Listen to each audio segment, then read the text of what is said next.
Sean bienvenidos a Radicales, gracias por acompañarnos en este nuevo capítulo de Radicales. Te preguntaron mucho en estos días por Fabricio Mejía Madrid. También se dijo se rumoró que te habías caído en una alcantarilla así. Y entonces te estaba batallando para sacarte, que quién sabe qué. Yo dije, todo eso es mentira. Me burlé de Fabricio y aquí consta que te habías enfermado. ¿A quién le da COVID? ¿A quién le da COVID? Porque ¿quién se enferma de estos padecimientos decimonónicos? Y caí redondo, me caí, me levanté y ahora estamos los cuatro. ¿De qué vamos a hablar el día de hoy? Es muy importante. Vamos a hablar del rancho Izaguirre, de lo que está sucediendo, no allá, porque allá pues ya hay equipos de la Fiscalía General de la República trabajando y están en el proceso. Tienen que informar mañana. Y luego además mañana tienen que informar, sino lo que está pasando acá, donde se convirtió en un espectáculo. Una buena parte de la prensa y una buena parte de la opinión se volcó al tema. Bueno, vamos a hablar de todo eso, así que vamos a un corte muy breve. Está usted en Radicales y va a estar interesante, así que volvemos.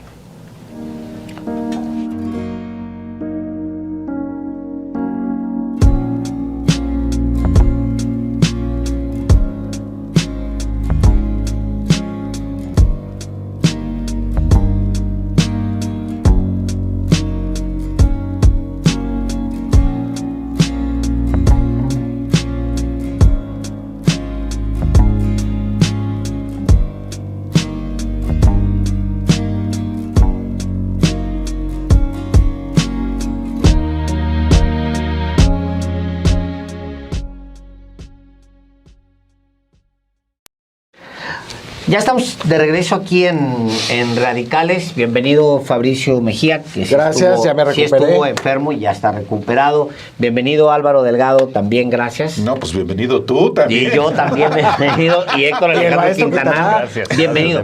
Hay todos. Mucha materia. Hay mucho de dónde empezar, por dónde empezar. Yo sugeriría que empezáramos por el fenómeno propiamente. ¿Qué fue lo que sucedió? Y cómo ese rancho, que todavía no sabemos bien a bien qué hay ahí, con certeza no sabemos. Por ejemplo, pongo que es un ejemplo. Era un rancho de reclutamiento donde posiblemente habría, es muy probable, pues ¿por qué no? Habría ejecuciones. Es muy probable. O sea, el crimen organizado es lo peor, pues, del crimen organizado. Pero en el reclutamiento había maletas porque muchos llegaban engañados de que iban a viajar a un trabajo y eran reclutados. Es decir, es probable que mucha de esa ropa sea de gente que está ahorita mismo activa como combatiente del cártel Jalisco Nueva Generación, por ejemplo.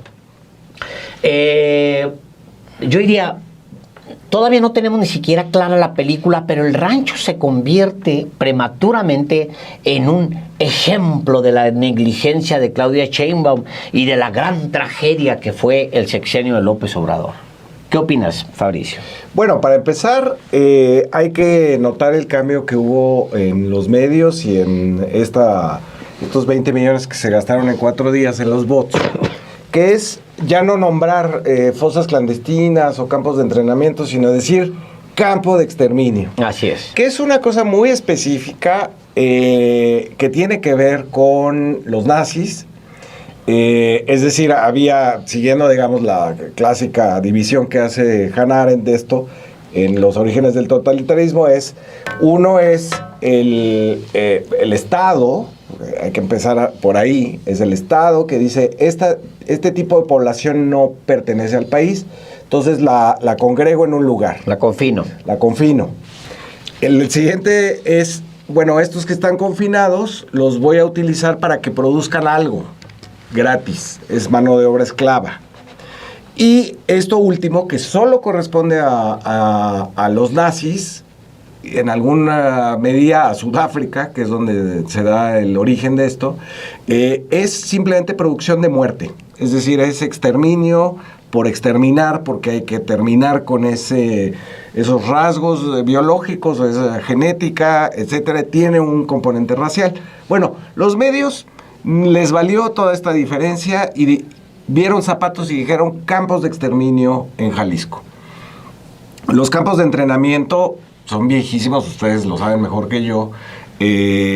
Por ejemplo, en Veracruz, aquellos campos de entrenamiento para los contras que colaboraban contra el gobierno sandinista en Nicaragua, que estaban financiados por la CIA, por en ese entonces Caro Quintero, el cártel de Guadalajara, y que se vieron envueltos en todo este asunto que todavía está vivo del asesinato de Kiki Camarena. Bueno, ese es el primer, digamos, asunto. Veíamos unas fotos de una cosa que parecía un lienzo charro, los zapatos, y entonces eso de los zapatos lo convierte en personajes grotescos como Javier Lozano en una manera de protesta. Entonces van y dejan unos tenis ahí en el asta bandera, etcétera. Cuando después de la manifestación, que fue una manifestación efectivamente de las madres buscadoras, de la preocupación por este asunto de las desapariciones, existe este bloque negro, encapuchado, que trata de entrar a Palacio Nacional, que no marcha con los que van marchando, y a partir de ahí, digamos, se quiere generar lo que decías, Alejandro, ¿no? Esta recuperación de AMLO narcopresidente, Claudia narcocandidata, de esta validación que según ellos les da Donald Trump para decir, intervengan en México porque está desapareciendo la gente y hay una complicidad del Estado mexicano con el crimen organizado. ¿De dónde sacan eso? Pues no hay manera de comprobarlo, porque esto es... Para empezar, yo te oían los periodistas a la hora de decir, bueno, para empezar ese terreno es de alguien, ¿no? Es decir, dicen, el terreno del cártel Nueva Generación, Nueva Generación, de alguien. Ahí es de alguien. O sea, eso tiene un nombre y un apellido. Y luego hay que ver esta historia de los crematorios. Es decir, me caen muy bien las periodistas que dicen, yo le creo a las víctimas. Sí, pero ya no somos tan inocentes. Después de lo de Cecilia Flores, esta madre buscadora que acusó que había un crematorio en la Ciudad de México en plena campaña por el Distrito Federal y que resultó que había restos de animales y que no había tal crematorio, bueno, ya no podemos tomar las cosas simplemente porque son buenas, porque vienen de parte de las víctimas. Hay un hecho inobjetable. Los desaparecidos, que son un fenómeno que sí duele en nuestro país, porque lamentablemente está asociado al crimen organizado y a los criminales desde el Estado. Pero también hay que decir, los desaparecidos del régimen autoritario priista, que tienen su ascenso fundamentalmente en la década de los 70 con la Guerra Sucia, orquestada por los gobiernos de Díaz Ordaz, de Luis Echeverría, de López Portillo, solamente para hablar del periodo de la Guerra Sucia, y por supuesto que se extiende a Miguel de la Madrid y a Carlos Salinas. Son un fenómeno lamentablemente asociado a México. Pero luego después hay otros desaparecidos a manos del crimen organizado. Ya no solamente a los criminales del Estado mexicano, sino de los grupos criminales, que en el caso de Jalisco tienen un escenario desde hace muchos años. En Jalisco, tú lo mencionaste, tuvo su sede el cártel de Guadalajara, antes que el de Sinaloa. Uh-huh. De hecho, de Guadalajara nace el cártel de Sinaloa. En los 80, en Guadalajara tiene lugar muchos fenómenos criminales. Pues de ahí es Rafael Caro Quintero. Ahí matan a la gente de la DEA Camarena. Ahí tiene lugar un auge del narcotráfico como negocio vinculado al poder público. Matan a Posadas Ocampo. Matan a Juan Jesús Posadas Ocampo en 1993 en el aeropuerto, ya implicado ahí Joaquín El Chapo Guzmán. Bueno, ¿por qué hago esta recuperación histórica rápida? Pues porque Jalisco ha sido un escenario del crimen. Y las desapariciones que hubo a manos de la Dirección Federal de Seguridad del Ejército en la década de los 70, de los 80, porque en Guadalajara se fundó la Liga Comunista 23 de septiembre, en 1973, en medio de la Guerra Sucia, también da una idea de que no es algo nuevo, solo que en Jalisco tiene su sede el cártel más cruento después de los Zetas, que es el cártel Jalisco Nueva Generación, que nació en 2011 y que contó desde su origen con el apoyo de la autoridad estatal y federal. Y eso hay que decirlo con toda claridad. Nació mientras el gobernador era Emilio González Márquez y cuando el gobierno federal estaba encabezado por el usurpador Felipe Calderón. Sí. Y el mencho fundador y líder del cártel Jalisco Nueva Generación fue detenido en 27 de agosto del 2011 y dejado libre. Exacto. Jamás se ha explicado por qué. Bueno, todo lo que estamos viendo es consecuencia de eso. En ese rancho que irrumpe en la conversación nacional, y hay que deslindar responsabilidades, ni duda cabe, incluyendo el gobierno federal. Órale, también de eso. Esa es mi primera participación de un fenómeno que lamentablemente también existe en todo el territorio nacional, o casi todo.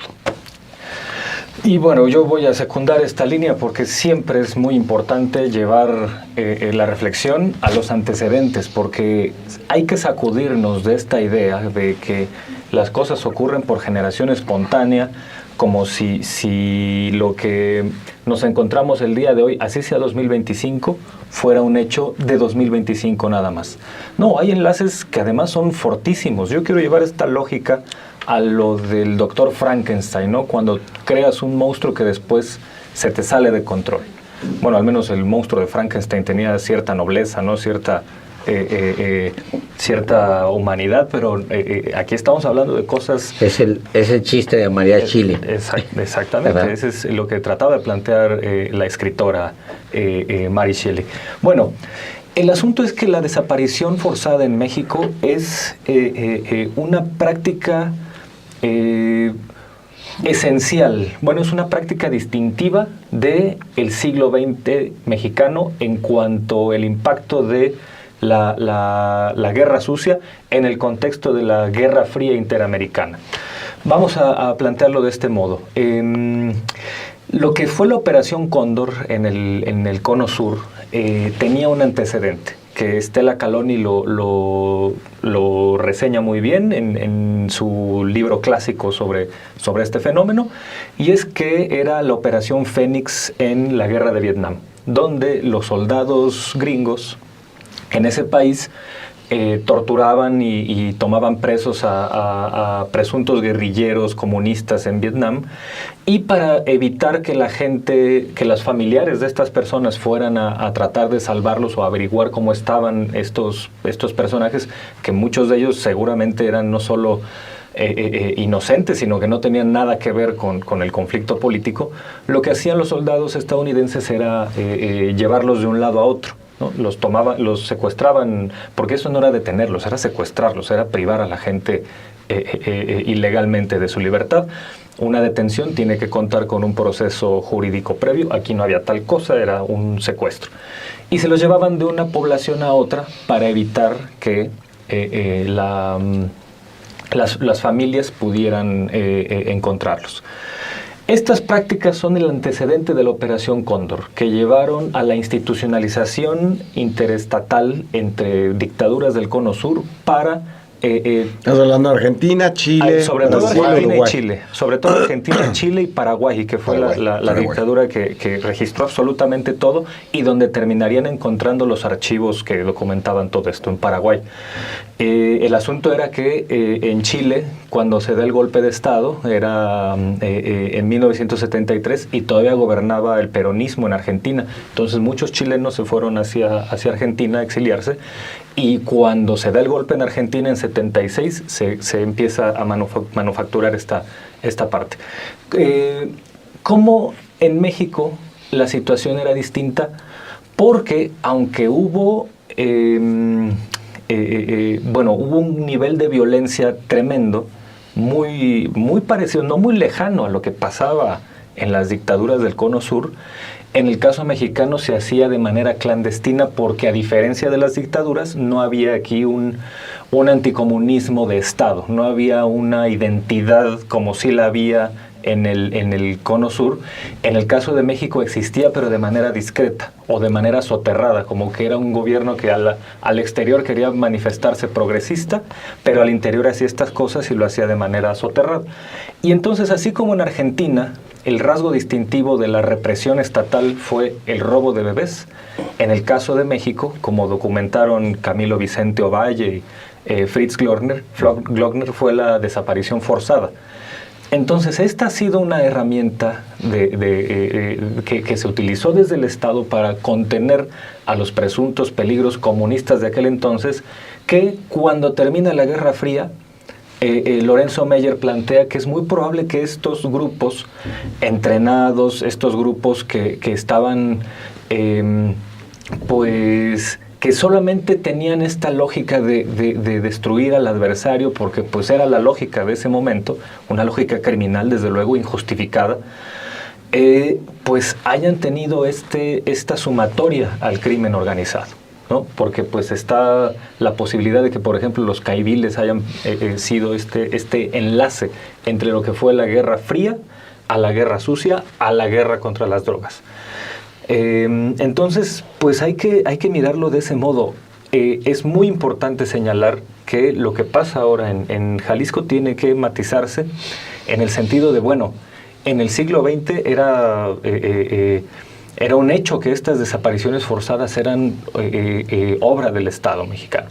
Soterradamente, clandestinamente, hipócritamente, como quiera llamarse, pero eran responsabilidad del Estado mexicano.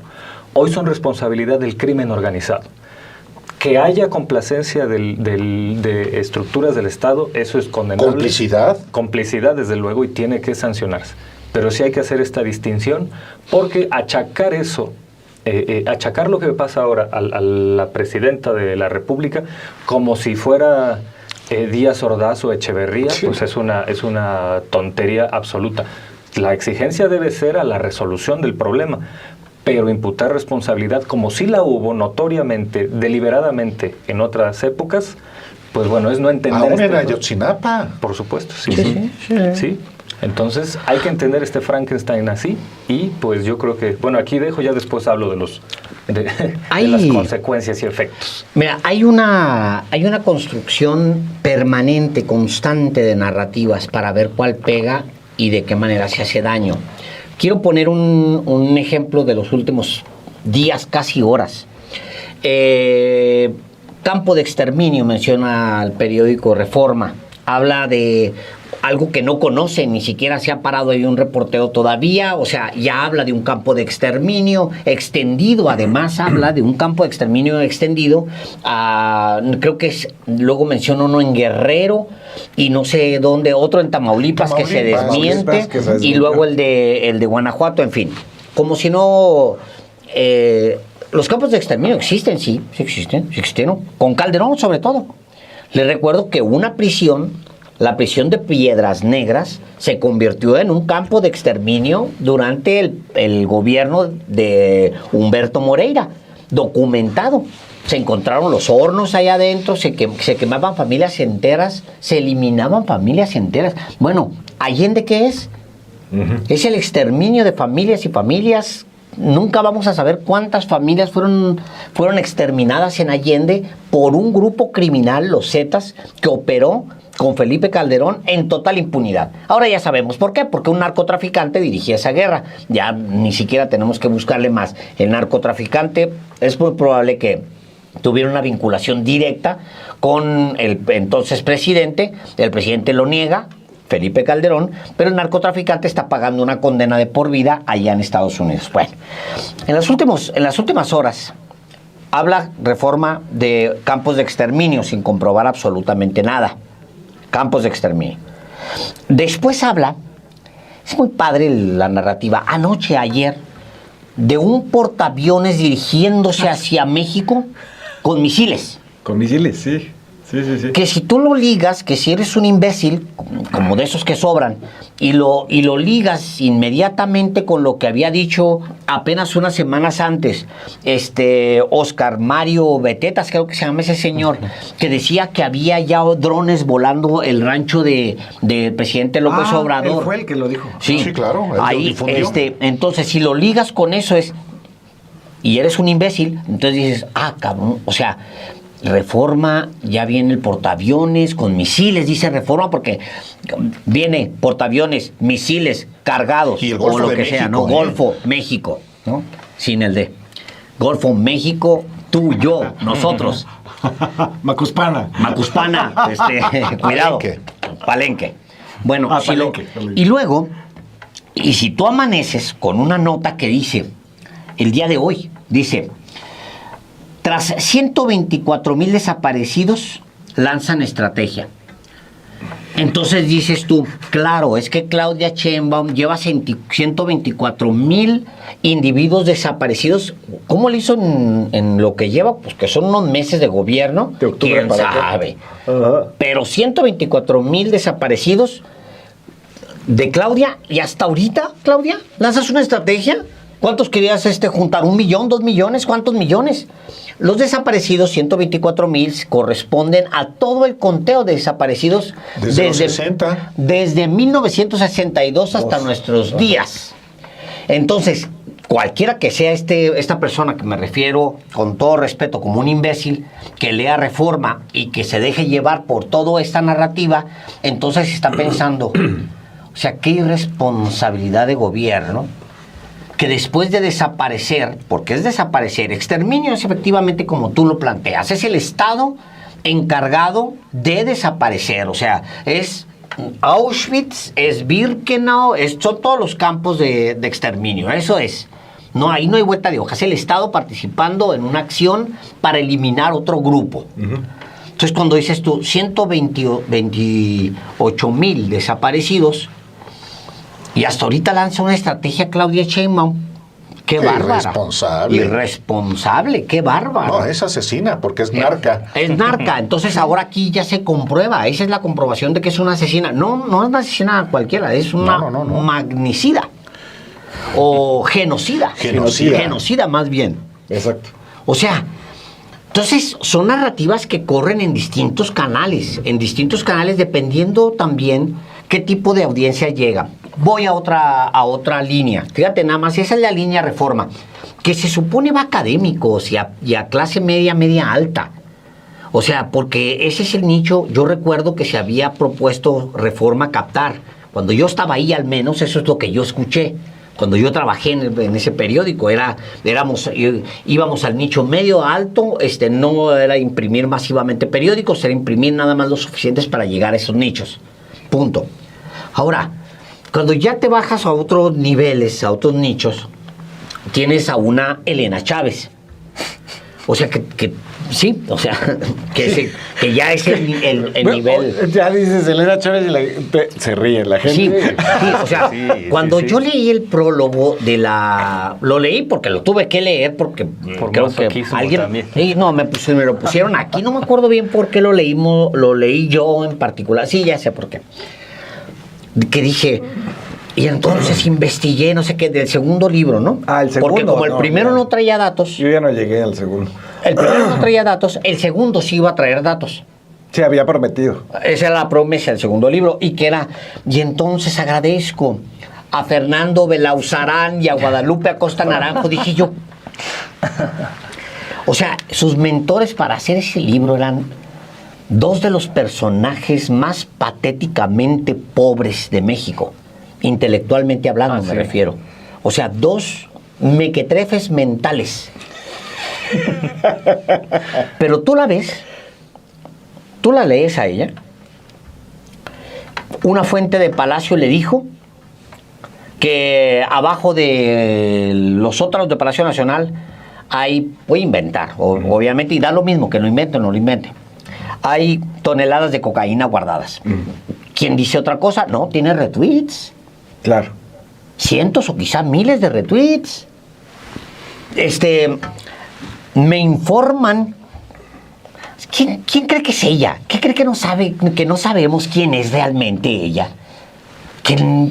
O sea, los reporteros nos conocemos, los periodistas nos conocemos, no es nada. Me informan quién.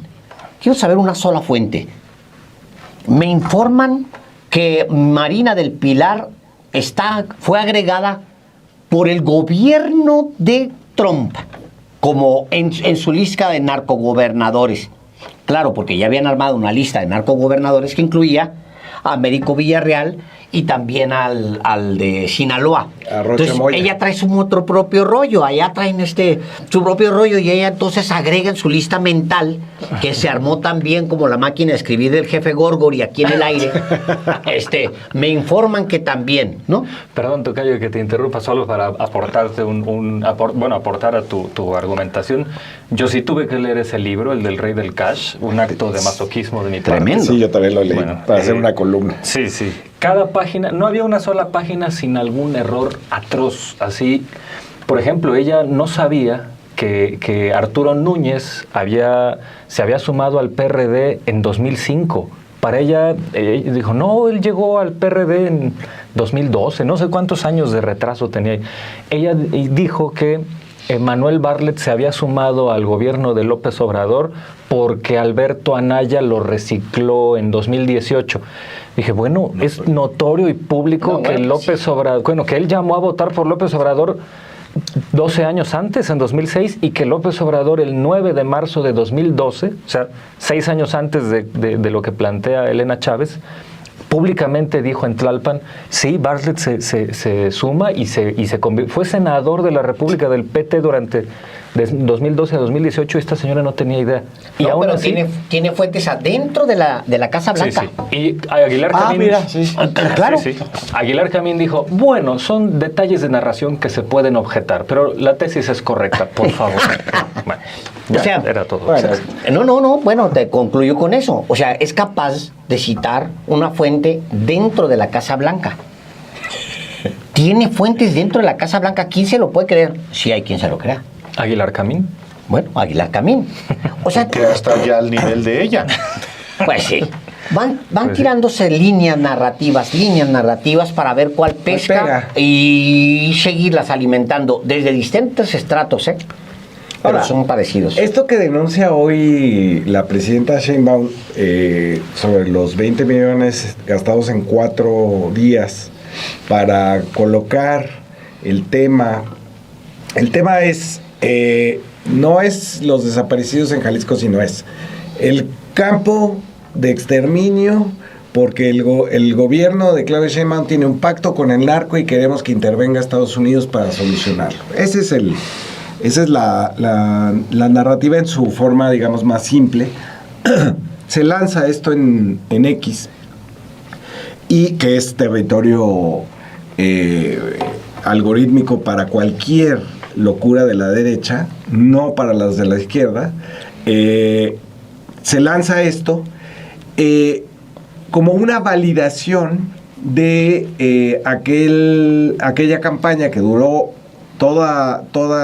desde antes de la campaña de Claudia Sheinbaum contra Andrés Manuel López Obrador, del narcopresidente, y ya durante la campaña de Claudia Sheinbaum, que Xóchitl Gálvez, cuya hermana acaba de ser sentenciada a 89 años por secuestro y por utilizar el nombre de Xóchitl Gálvez para secuestrar, Xóchitl Gálvez lo pone en el... Que por cierto, lo dijimos en esta misma mesa, Álvaro y yo, entrevistando a uno de los que lo acusaron directamente a ella, y Xóchitl Gálvez nos respondió con una carta diciendo que no es cierto, porque...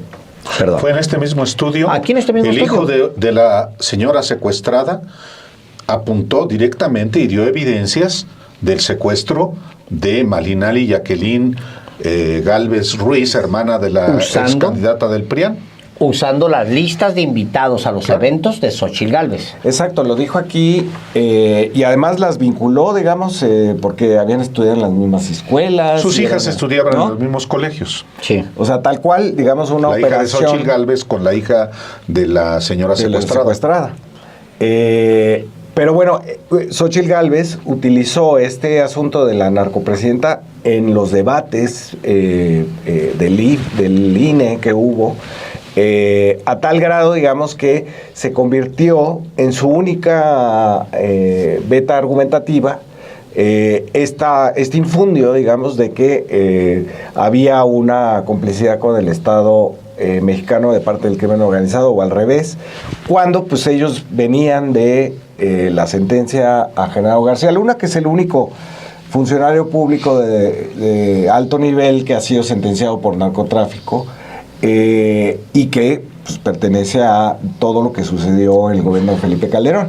Entonces, esa narrativa, digamos, que les ha costado tanto, dice Páez, lanzan a ver cuál pega, ¿no? Pues esa ya no pegó la vez pasada, ¿no? Estuvieron meses invirtiéndole millones de dólares desde España, desde Argentina, desde Colombia, desde Estados Unidos, desde México, prácticamente la mitad. De gobiernos del PAN, de estados gobernados por el PAN. De estados gobernados por el PAN. Guanajuato, Bueno, con el apoyo de New York Times, con el apoyo de ProPublica. Exacto, a Anabel Hernández. Desde febrero del año pasado, hace poco más de un año. Sí, tienen un año con eso. Por supuesto que también la nota del New York Times abona a estas cosas del lanzamisiles y de los drones y el campo de exterminio en Tamaulipas, que ya fue desmentido.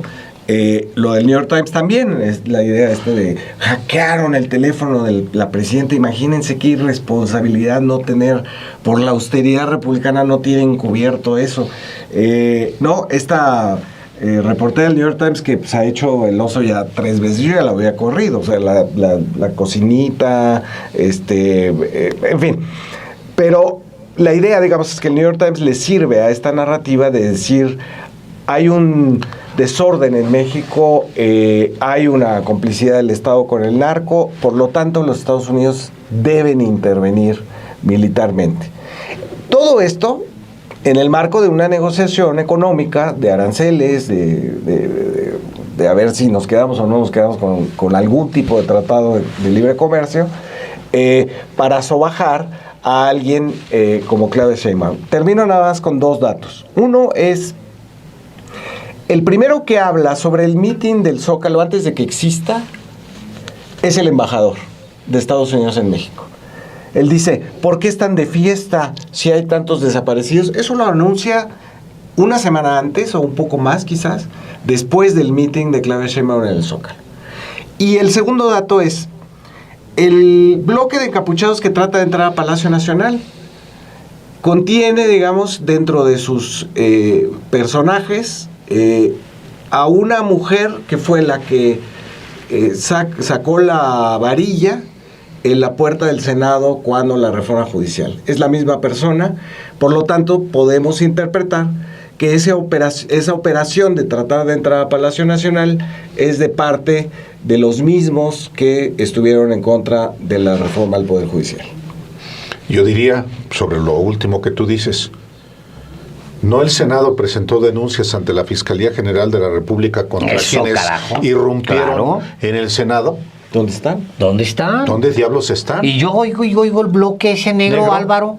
O sea, ¿por qué no hay una investigación ya, carajo, y agarran y meten a la cárcel a esa gente? ¿Quién lo financia? ¿No? ¿Quién lo financia? ¿Quién lo paga? A lo mejor no necesitan financiamiento porque son pura convicción. Pues sí, pero cometen delitos y la autoridad no hace nada, ni la federal ni la de la Ciudad de México. Esa es también una omisión. Sí, ¿qué pasó con lo del Senado? Sí, por es eso. cierto. A ver, Claro. yo, en mi primera intervención, que se articula, pienso, también con lo que Héctor Alejandro y tú han expuesto ante el auditorio. Yo traté, digamos, de argumentar por qué no son por generación espontánea las desapariciones forzadas del Estado y del crimen organizado. Y cómo Jalisco, desde los 80, de manera particular, es un escenario de acontecimientos criminales que tienen que ver con no solamente con el nacimiento ahí del cártel Jalisco Nueva Generación y del cártel de Guadalajara, donde matan a la gente de la DEA, Camarena, cuyo autor intelectual, Rafael Caro Quintero, acaba de ser enviado por el gobierno de México, entregado a Estados Unidos. No se nos olvide también que fue en Guadalajara, del penal de Puente Grande, del que Vicente Fox dejó salir por la puerta delantera a Joaquín El Chapo Guzmán. Ya no fue en el carrito, que fue la versión oficial. No, por eso le decían Puerta Grande, ¿no? Lo deja salir. Ese testimonio lo recoge el general Mario Arturo Acosta Chaparro cuando se entrevista con el Chapo, enviado por Felipe Calderón, y luego esto calladitos, muchos. Ni se publica, Álvaro. Nada. Bueno, ni una línea de eso. Luego, el Chapo se convierte en el proveedor del mercado estadounidense de drogas. Lo dice también, se lo confesó Carlos Abascal, el fallecido secretario de Gobernación de Fox, se lo confesó a su hermano, que en realidad lo habían dejado salir pues porque era estratégico y que no podía dar detalles porque era un asunto de Estado. Se murió con ese secreto, pero su hermano públicamente dijo: mi hermano me lo contó. Bueno, esto no le importa a los carroñeros. Los carroñeros no razonan. Los carroñeros no entienden. Los carroñeros no se proveen de información, sino de rabia, de prejuicio, de odio. Y entonces, carroñeros de la dimensión de Javier Lozano, que es uno de los principales. Que no dejemos la bonita costumbre de decirle el saco de pus. El saco de pus nace a partir de, justamente, de que no es posible razonar con él. Porque es puro odio, puro insulto. Es un porro. No, es todavía peor. Sí, bueno, es todavía peor. Yo le respondí tratando de no por un insulto, sino porque es una bolsa de putrefacción. Eso es Javier Lozano. No hay manera de dialogar con él. Como no hay manera de dialogar con ninguno de los que enfermos que permanentemente se la pasan en las redes sociales, particularmente en Twitter, esparciendo odio, vileza, sí, sin fuentes, Nada. sus propios prejuicios. Ahora, son al final de cuentas perros flacos, con el perdón de los animales. De los perros y de los flacos. Y de los Ahora flacos. se habla, en la conferencia de prensa de la presidenta Claudia Sheinbaum, se estima que se gastaron 20 millones de pesos en esta campaña con bots. Yo no sé si eso sea así. Bots hay de todas partes. Pero quiero dar un ejemplo de estos carroñeros. Más allá de los achichincles. Hubo una transferencia de 186 millones de pesos de la empresa, del director de la empresa OHL, para financiar un documental contra López Obrador llamado Populismo en América Latina. Exacto. Nosotros publicamos con información oficial de la Fiscalía General de la República que obtuvimos, no que nadie nos filtró, justamente como OHL, hoy Aleática, la concesionaria de no solamente del segundo piso del periférico en el Estado de México, sino de la autopista urbana que va a Santa Fe, financió con 186 millones de pesos este documental. ¿Quiénes intervinieron? Bueno, ya cuando esa OHL, esta constructora española que acostumbrada a sobornar en España, pero también en México, particularmente durante el gobierno de Enrique Peña Nieto y de Arturo Montiel en el Estado de México, y dices, aguas. Pero ¿quiénes más intervinieron en la trama? Liébano Sáenz, secretario particular de Zedillo, y su socio en el bufete de proyectos de información y análisis, con Federico Berrueto Pruneda, quien fue también uno de los asesores de Ernesto Zedillo. Pero intervino también este ejecutivo de Televisa, ex ejecutivo de Televisa, Alejandro Quintero Íñiguez. Solamente pongo este ejemplo. De 186 millones de pesos. Millones. La Fiscalía General de la República se supone que está investigando esto. ¿Cuánto ha pasado? Yo lo publicamos aquí en 2022, no ha pasado nada. Bueno, allí están de dónde viene el dinero. 2. La Operación Berlín. Enrique Krause particularmente y todos sus achichincles.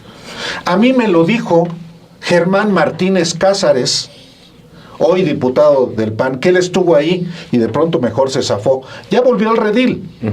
¿Quién financiaba esa operación de mugre, de mentiras, de infamias? Con un ejército de carroñeros, encabezado por un carroñero mayor, Enrique Krause. Enrique Coppel, este magnate de las tiendas Coppel y del banco Coppel que le dio Felipe Calderón. Bueno, pongo estos dos ejemplos. Y Alejandro Ramírez. Magaña. Germán Larrea también ahí. Claro. Germán Larrea, Mota Velasco. Es decir, los achichincles son Lozano, Sí. Acosta Naranjo, Belaunzarán. Los Son nivelitos, perros flacos, con el respeto para los animales. Sí, para las perras y para los flacos. No, eso de arriba, Claudio X González, padre e hijo. Esos son los carroñeros mayores. Carlos Salinas desde España. Entonces, yo creo que son, y digo Carlos Salinas porque él es el que administró el narcotráfico en su gobierno, después de que se agotó después del escándalo de Camarena y la DEA. Entonces, después se agotó el modelo, Porque todo el auge del narcotráfico viene con el modelo neoliberal también, Sí. que no se nos olvide eso. Sí. Y todos los efectos perniciosos tienen que ver con eso. Entonces, perdón que me haya extendido, voy a concluir diciendo que yo creo que la presidenta de México y las instituciones del Estado mexicano deben ir por quien sea, incluyendo los infiltrados en Morena o en el gobierno. No, porque no podemos tampoco eludir que hay un fenómeno grave en nuestro país, que son los desaparecidos, que son las autoridades que es coludidas con los criminales, por temor, por corrupción o por Negligencia. negligencia. Ese es un tema que hoy más que nunca se debe enfrentar, no por los gringos, por nosotros mismos. Y bueno, yo también considero que estos carroñeros tampoco son espontáneos y hay que desenmascararlos. Pues no.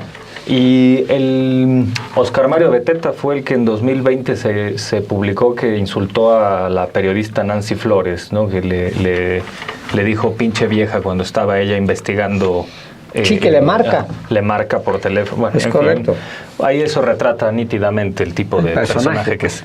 es. En 2011, cuando se hace este pacto de silencio, este pacto de complicidad entre Calderón y los medios, para que se filtrara ahí se omitiera ahí cierta información, hechos de sangre, para que no se supiera cuál era el nivel de la violencia en México. Porque, y ahí volvemos a Enrique Krause, que fue uno de los justificadores de este pacto de silencio, esta complicidad, diciendo que era porque de ese modo se iba a evitar la pornografía de la violencia y que eso era para proteger a una guerra necesaria, como él lo llamó en otro momento, esta En un libro pues, que le pagó Calderón, muy bien pagado. Por supuesto. Entonces, justo en ese año es cuando también iba a salir una presunta serie en Televisa para ensalzar a García Luna, ¿no? El equipo se llamaba, que buscaba exaltarlo a él. Y a Con la millones de pesos, millones y millones de pesos. Que se tiraron a la basura porque la serie ni salió, creo que salieron un par de capítulos. Sí salió. Sí, un par de capítulos Sí, y no se... ¿dineral? Sí, bueno, y en eso se invertía. Eso que era como una especie de versión televisiva de las narcomantas, hoy sí ya podemos decirlo así, porque con García Luna en la cárcel sentenciado, comprobado ya que es un hombre que puso al Estado al servicio de los cárteles, no se ha dimensionado todavía lo grave, la magnitud de esta cuestión. Y bueno, estos carroñeros que en aquel momento eran silenciosos, estaban en silencio porque así convenía eran parte de la piromanía que inició el incendio en México, o bueno, que extendió el incendio en México, y ahora me parece que su intención es la de crear este cuento de que todo se reduce a campos de exterminio en los que seguramente López Obrador y Claudia Sheinbaum están involucrados. Detrás de esta lógica absurda, detrás de esta estrategia ridícula, me parece que hay una equivocación completa. Ellos están convencidos de que a Peña Nieto le llegó el declive y el consecuente triunfo de López Obrador gracias al caso Ayotzinapa. Ellos piensan así. Y eso me parece que es un error total, porque el triunfo de López Obrador en 2018 no fue solo por Ayotzinapa, no fue solo porque López Obrador haya denunciado también, y una buena parte de las izquierdas partidistas mexicanas hayan denunciado también, y que Ayotzinapa fue la caída de Peña. No es cierto. Hay que recordarlo. Ayotzinapa fue en 2014 y en las elecciones de 2015 el PRI salió bien librado.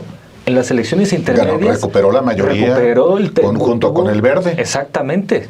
Entre ambos tuvieron 38% de la votación. Es absolutamente falso que Ayotzinapa haya sido la debacle priista. Hay elementos detrás que esta gente no alcanza a entender. Entre ellos... No les importa entender. No les importa, o no tienen capacidad de entender. Yo Entre creo ellos que existe López Obrador, que estuvo haciendo campaña 3 veces. Y que hizo campaña a ras de suelo con una agenda que fue recogiendo necesidades reales de los lugares donde se paraba. Entonces, la intención creo que es esa, decir, a ver si ahora logramos el Ayotzinapa de Claudia Sheinbaum. Fantasean con eso. Con esa fantasía. Tienen sueños húmedos. Con sí, una pensando Ayotzinapa. que con eso Claudia Sheinbaum se va a ir a la debacle, pero es que están interpretando mal ambas cosas. Ni Ayotzinapa fue esta debacle que piensan de Peña Nieto, que obedecía a muchos más factores, algunos de ellos con mucho más peso, y ahora, pues, de entrada, tratar de imputarle esto a Claudia Sheinbaum de esta forma, además de que es un error, pues es también dispararse en el pie, porque que pongan como parte de esta estrategia al calderonismo es una cosa aberrante, porque insisto, creo que hay que volver a traer la metáfora esta del pirómano y el bombero, porque hay que recuperarla siempre, porque sí, se puede quejar hoy uno que la cuarta transformación puede ser un bombero que está apagando el incendio más lentamente de lo esperado. O de lo ofrecido. Exacto, de lo prometido. Pero es una aberración comparar al bombero con el pirómano que inició todo deliberadamente, sostenidamente y con recursos del Estado de todo tipo, desde la Secretaría de Seguridad Pública hasta altos mandos de la Policía Federal, donde se puso a la plataforma del Estado al servicio de los cárteles. Eso es el pirómano que inició todo, y que hoy aparezcan como el caso de Javier Lozano, que era integrante de ese gabinete. O sea, insisto, hay que hacer un cerco sanitario al calderonismo. Creo que eso tiene que ser un consenso nacional, un cerco sanitario al calderonismo en lo político, en lo mediático y en todo, en su vocabulario también. Hoy puede haber gente que presuntamente simpatiza con Morena y demás, diciendo, bueno, es que a lo mejor se lo buscaron también los desaparecidos, o acusando que a lo mejor eso es calderonismo, y también hay que hacerle un cerco sanitario. Eso es lo que urge en este país, y sí, hay que contener estos carroñeros porque son corresponsables de ese incendio.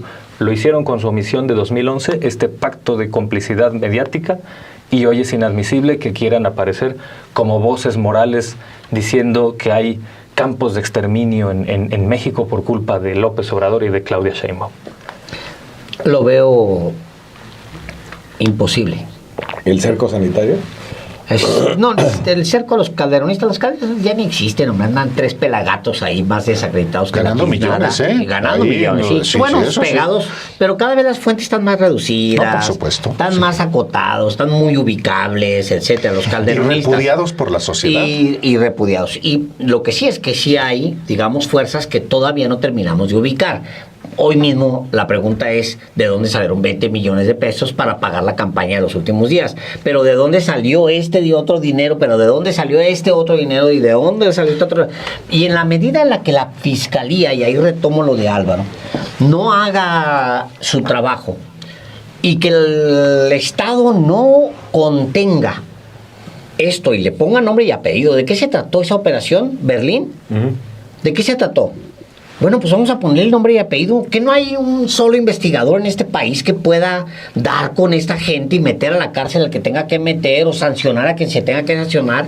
No hay un investigador que pueda ir y dar con alguien comprometido que dé con el bloque ese negro y lo desnude y diga, es esto. Son muchachos que legítimamente están luchando por el bien del país, o son personajes financiados para actuar en contra de, y en momentos muy específicos. ¿Qué no hay? ¿Qué no hay? Bueno, parece que no hay, porque también está detenida la investigación contra Alejandro Moreno Cárdenas, también está detenida. O sea, es un desastre por todas partes donde lo veas. ¿Dónde está Alejandro Gertz Manero? Bueno, hasta ahorita que Claudia Sheinbaum afortunadamente lo obligó a comparecer semanalmente o quincenalmente en la mañanera, si no, no sabes de él. Si no, pues sabes que ahí por ahí anda un fiscal, pero la fiscalía es la nulidad. Perdónenme, pero es la nulidad completa. Por otro lado, yo pensaba en lo que decías de hay que contener a los carroñeros. No se puede. No hay manera. Mira, cuento esto. Pensaba en los casos. Cuando publicamos eso de lo de lo del documental, Álvaro. ¿Te acuerdas que era 2020? Esto, lo del documental. 2022. Populismo en América Latina. 2022. No, bueno, me llegaban mensajes horribles a mí diciéndome que cómo nos prestábamos para el golpeteo, para que quién nos pagaba de ¿El medio golpeteo mundo. contra quién? Pero identificados. Contra la oposición, no, de todo tipo. No. Cuando publicamos, cuando sacamos lo de... Pero nadie te dijo, eso no es cierto. No. Claro. O sí, Álvaro. O sí te dicen no es cierto. Porque les vale. Porque son... Porque se trata efectivamente pegar, mira. nada más de eso. Porque la verdad es irrelevante. Porque Claro. la verdad es irrelevante, en efecto. Hicimos la entrevista aquí. Álvaro puede contar públicamente cómo llegó esa persona a nosotros. Sí. La víctima. Lo cuento muy rápidamente. el hijo de una secuestrada por la hermana de Xóchitl Gálvez, ella en particular dijo... Él en particular le dijo a Álvaro, yo estoy dispuesto a hablar. Se puso en contacto con nosotros. Dijo, estoy dispuesto a hablar. Lo invitaste. Revisamos primero si revisamos si era real. Lo revisamos. ¿No? A ver, mándeme documentos, su identidad, quién es usted, para, obviamente... Para no caer en una trampa. Y revisamos que fuera... una persona real, genuina, que su sí. caso realmente, lo googleamos, lo buscamos aquí, No, nos y trajo los documentos, los expedientes. y demás. Ya con eso armado, entonces dijo Álvaro, vamos. Le dije, vamos. Lo publicamos y se nos dejaron venir. ¿Cómo es posible que te prestes a golpear, a convertir a Xóchitl Gálvez en... ¿Cómo te prestas tú a golpear? Espérame, o sea... Cuando menos pensé ya estábamos metidos en una serie de acusaciones por distintos frentes, en todas las redes, golpeándose y golpeando. Ahorita, por ejemplo, nos está pasando, y a mí más. Vamos a salir en 2 horas en Canal 11. Es un programita de 2 horas. Han dominado la televisión, los medios públicos durante 100 años. Tiene 100 años la derecha a cargo de los medios públicos. Vamos a estar, Álvaro, yo los domingos a las 6 de la tarde. Lo digo de una vez. Sí. 2 horas. 2 horas. Bueno, una vez a la semana. Una vez a la semana. En domingo. Bueno, ahora ya somos parte de una herramienta del régimen para apuntalar la dictadura. Déjense de tanta payasada y ya sean serios, hombre. Sean serios, porque el tiempo termina desnudándolos, exhibiéndolos. ¿Por qué están convertidos? ¿Por qué se convirtió la oposición? Cayó en la acostanarajización. ¿Por qué van en ese tobogán cuyo rostro es acosta naranjo? ¿Por qué van hacia allá? Discúlpenme. Porque son poco éticos, son poco serios. ¿Quién les va a creer? O sea, si sus iconos son Elena Chávez, Di Constanzo, o sea, José Antonio Crespo, por favor. Si esos son ahora sus iconos, pues explica también cosas. Te dice hacia dónde van. Y otra vez lo voy a decir.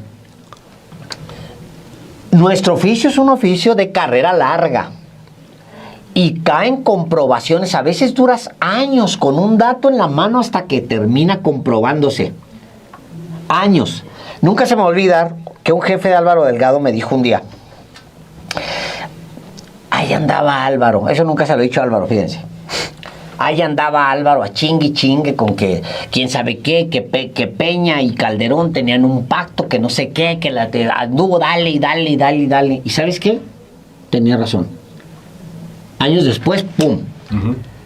O sea, años después de estar diciendo lo de... Ha pasado un año desde que dijimos lo de Xóchitl Gálvez. ¡Un año! Se han disculpado todos los que dijeron por qué se prestan a esa mentira.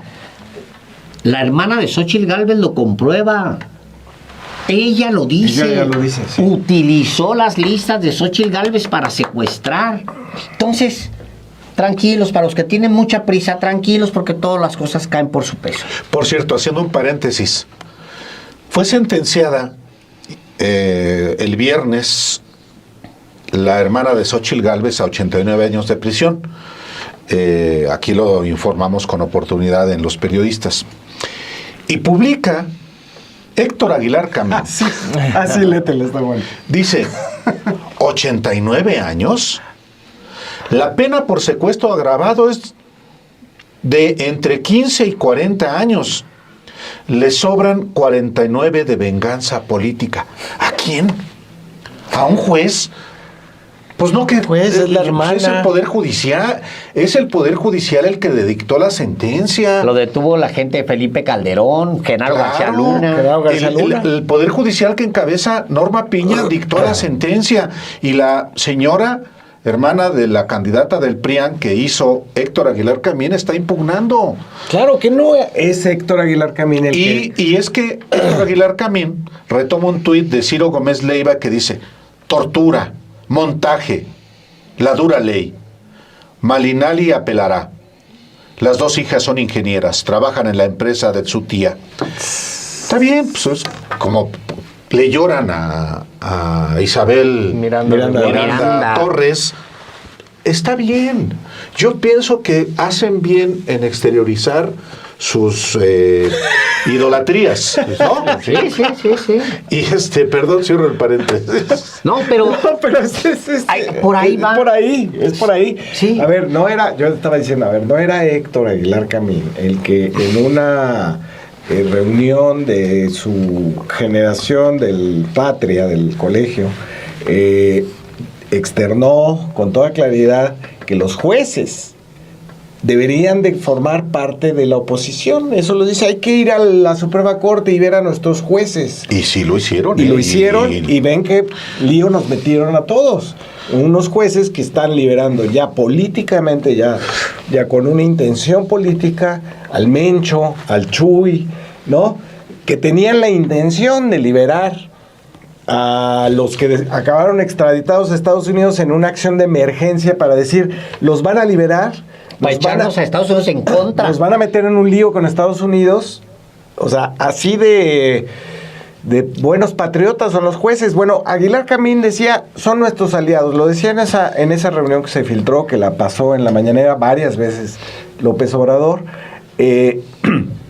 Y ahora defienden a Xóchitl Gálvez. Esto de Ciro Gómez Leiva me llama mucho la atención, ¿no? Como si haber estudiado ingeniería fuera una contradicción axiológica con dedicarse al crimen organizado, cuando una buena parte, y aquí retomo, digamos, lo que decía Álvaro, de el neoliberalismo es consustancial, digamos, al crimen organizado.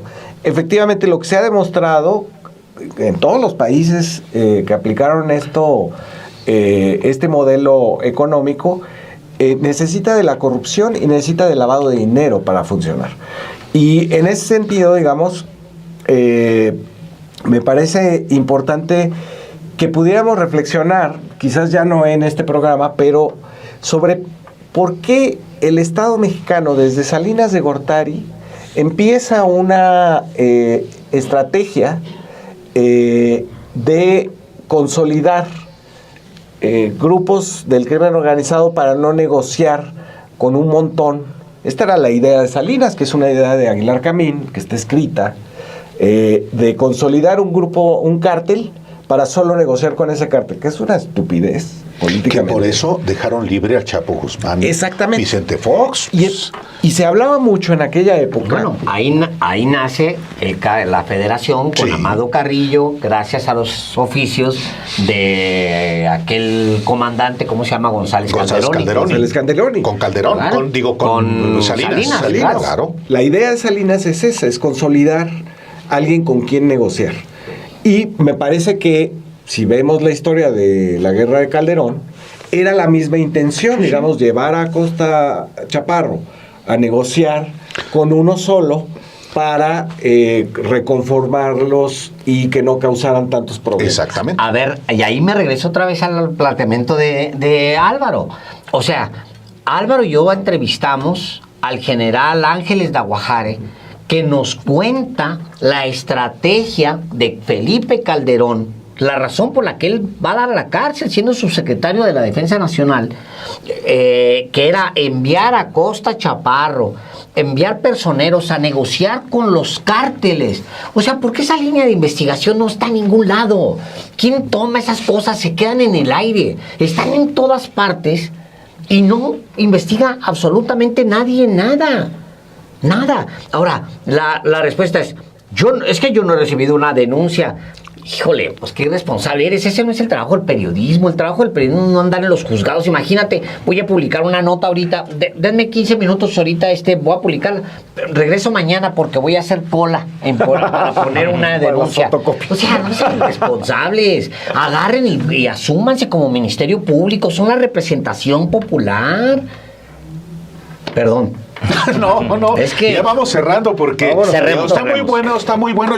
Aquí yo podía quedarme otro rato. Pero es muy importante esto que hemos analizado el día de hoy aquí en Radicales, porque no nos quedemos en la superficie. Hay que ahondar y esta es la responsabilidad que tenemos como periodistas. Y concluiría yo diciendo lo siguiente. Los carroñeros son la buena parte del periodismo y los medios de México, que asumen una función de oposición, y está bien que la asuman. Inclusive si a nosotros nos dicen es que son propagandistas, ¿de verdad? Vamos a atenernos a los hechos. ¿Es o no verdad lo que publicamos? ¿Es o no verdad lo que revelamos? Y yo creo que con esos parámetros nos vamos entendiendo. Ese es, me parece, lo fundamental en el periodismo y también en el análisis, en el debate. Y yo pienso al final que la gente observa, la gente evalúa y la gente decide. Y por eso el país tiene esta configuración política actualmente. Bueno, yo ya concluiría con que la crisis de los partidos de las derechas también es la crisis de sus ideólogos y sus presuntos intelectuales. Yo creo que eso explica cómo estamos en este momento, donde, pues bueno, se perdieron muchas caretas y pues así estamos. Y creo que se paga tarde o temprano ese pacto de complicidades que se hizo público en 2011, pero que existe de toda la vida. Y bueno, tarde o temprano termina uno pagando sus faltas de honestidad. Así que en eso estamos en este momento, porque ya no se puede engañar, timar tan fácil al público. Y a pesar de que son la amplia mayoría, o sea, estamos hablando de que es el 99% de la prensa. En todo el país, Alejandro. No solamente en la Ciudad de México, en todo el país. Localmente, Álvaro. El periodismo local en México es... tremendo. Un muladar. Tremendo. Es un tremendo muladar, de verdad. O sea, de verdad. Bueno, pues ahí está. Ahí estuvo. Muchas gracias hoy, otra vez.